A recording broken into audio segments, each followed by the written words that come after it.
le métier du maquillage est assez vaste. Il y a le métier propre maquillage, ensuite il y a effectivement tout ce qui est effets spéciaux, etc. etc. Donc le métier consiste à préparer les comédiens et les comédiennes à passer à l'image.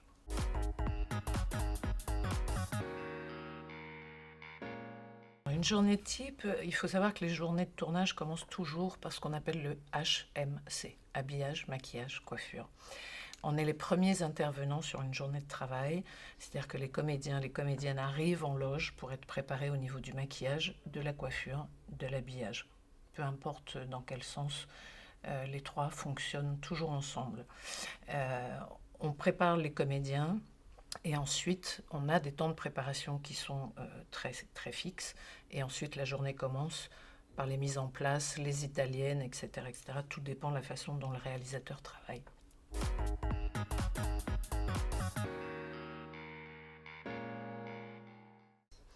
Alors, je dirais que les qualités professionnelles, c'est d'abord d'être assez minutieux. Le travail de maquillage est en général quelque chose d'assez fin.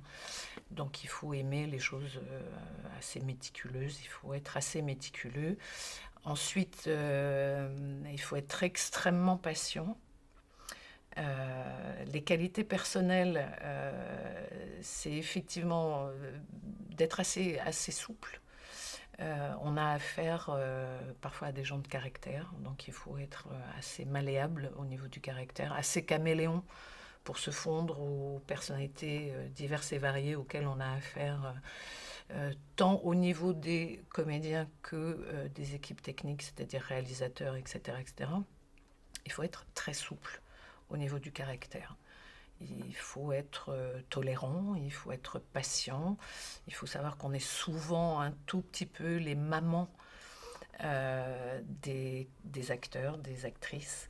On est leurs confidents, on est... voilà. L'espace clos d'une loge donne un côté très intime.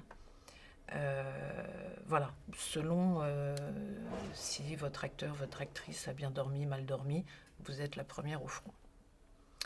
Donc il faut savoir effectivement un petit peu recevoir tout ça tout en diffusant quelque chose de beaucoup plus agréable pour la suite de la journée.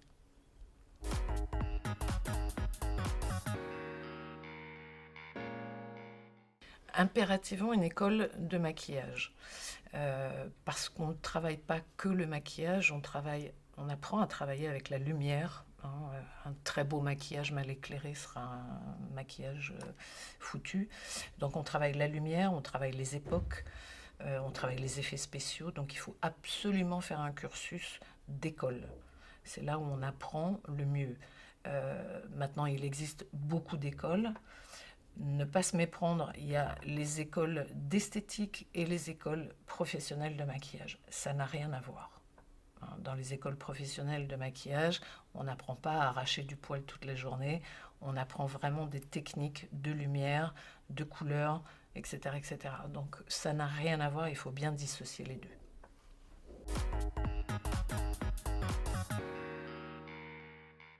Alors moi j'ai fait l'école internationale, l'atelier international de maquillage, qui est pour moi une des écoles les plus complètes. On fait autant de maquillage contemporain que d'époque, que d'effets spéciaux. On a des vraies notions sur tout ce qui est art, et je trouve que la formation est très complète.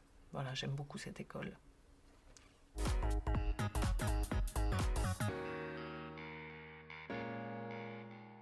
Bien sûr, il y a des paliers dans ce métier, hein. On commence parfois stagiaire, parfois assistante.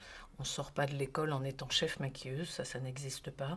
On apprend beaucoup sur le terrain et auprès de ses aînés, parce que voilà, on est aussi là pour donner le relais à ceux qui arrivent dans ce métier.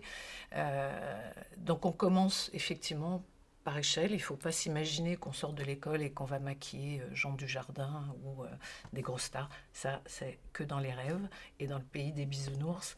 Donc il faut commencer par apprendre et ensuite, effectivement, on passe assez vite les échelons. On n'a pas besoin de faire 10 ans d'assistanat pour devenir chef maquilleuse. On peut y arriver beaucoup plus rapidement avec un peu de talent et du travail.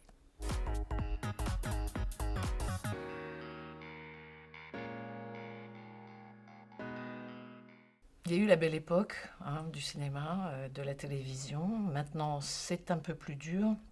Simplement parce que d'abord on est très nombreux sur le marché. Il faut savoir qu'il y a une trentaine d'années, il existait entre 5-6 écoles. Maintenant je crois qu'il y en a une centaine. Donc ça veut dire que toutes ces personnes arrivent sur le marché.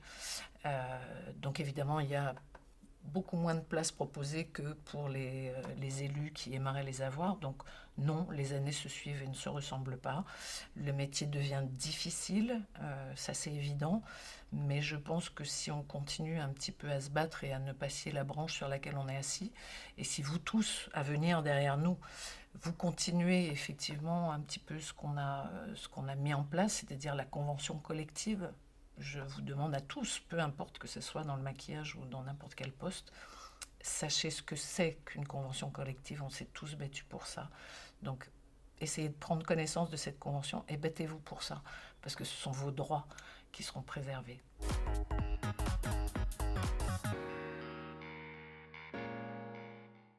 Alors, la convention collective, pardon, c'est une charte. Il y a des textes de loi très précis sur les salaires, le temps de travail, l'éloignement de votre domicile, le temps de trajet, etc., etc. Donc, il y a des syndicats pour ça. Il y a une convention collective écrite. Elle est différente au niveau de la télévision, du long métrage, du film publicitaire, du documentaire, mais elle existe pour chacune. Donc, prenez le temps d'aller consulter sur les sites la convention collective. Elle bouge parfois, en bien, parfois en moins bien, mais en tout cas, vous êtes tous capables de la suivre régulièrement sur les sites et d'en prendre connaissance et de la faire respecter. Cette convention, elle a été faite pour être respectée.